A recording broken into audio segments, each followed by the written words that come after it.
Hi, I'm Julia Kramer, Signature's financial behavior and leadership consultant, here with Debbie Graver, partner and financial advisor. With our back to school episode, we're going to share our favorite tips for managing your debt, your time, and your money. Debbie, one of the biggest questions these days when it comes to managing debt is how to deal with student loans. With the student loan forbearance program finally coming to an end, what should our clients be looking for? Well, you're right. As an economic benefit during the pandemic, there was a pause put on the federal student loan program. That stopped in September, so now borrowers do have to start repaying, and interest has started again to accrue on the debt. So many borrowers have questions, especially those who have never had to repay any money because they graduated somewhere between 2020 and today. Fortunately, there's some new programs designed to help make the loan repayment process less overwhelming and possibly more affordable. So I would recommend that you go to studentaid.gov, make sure your contact information is all up to date, and check out the loan simulator links to help determine which loan repayment program is going to be best for you. And a rule of thumb, whether it's a government loan, a private loan, or any other type of debt, it's always best, all things being equal, to pay off the higher interest rate loans first. But everybody's situation is different, so you really need to do your homework. Sounds good. And do you mind saying that website one more time for our Absolutely. viewers? It is studentaid.gov. Really easy to navigate, and the loan simulator's on the homepage. Thanks, Debbie. Now, we often talk about good debt versus bad debt. Can you explain to our viewers a bit about good debt versus bad debt and how we look at student loan debt? Absolutely. So I feel very strongly that there are two types of debt. I know there's some other folks out there who tell you to avoid it altogether, but sometimes you can't do that. So good debt is the type of borrowing that allows you to build assets for your future self. So student loans, as an example, are a good form of debt, assuming that the loans are helping you earn an education that can help you succeed in life. Bad debt is obviously the opposite.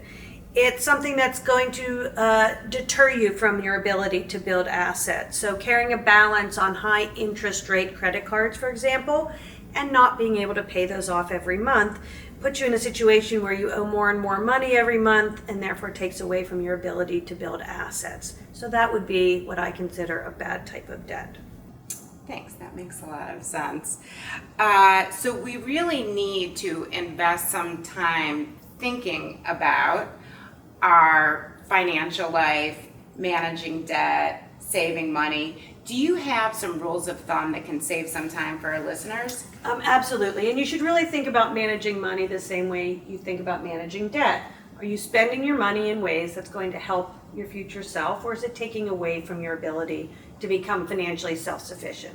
So rules of thumb, 50% of your income should be used for necessities: rent, mortgage, food, clothing, wellness.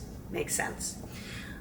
30% can be spent on the niceties: dining out, gifts for other people, maybe a fun vacation or a splurge here or there.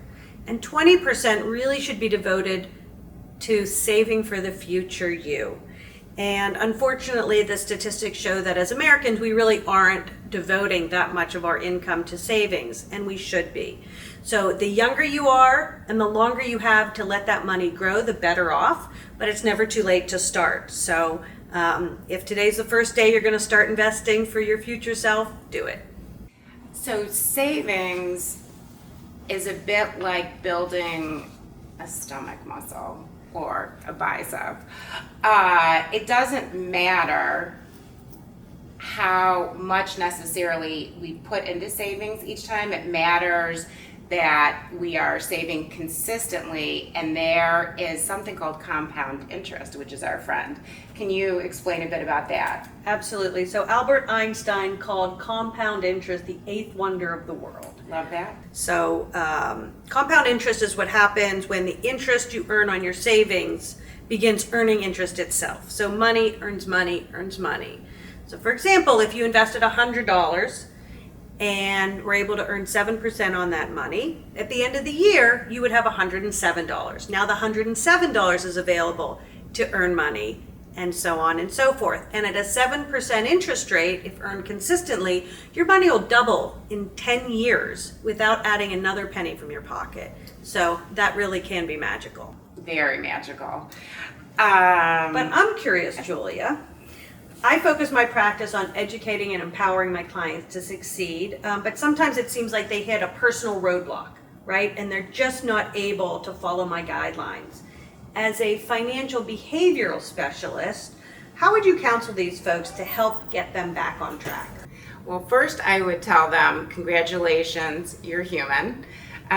Secondly, I would say, have some humor and playfulness. Look at those behaviors that are not serving you or your financial future. Try and make some small baby step changes. And if that's not working and you really feel stuck, please feel free to reach out to me, to any of your advisors. So, this has been great. Back to school. I love back to school time. And without a doubt, if anyone has any other questions, you can go to our website at signaturefp.com, and we'd be happy to help you achieve your financial life goals, back to school or any other time.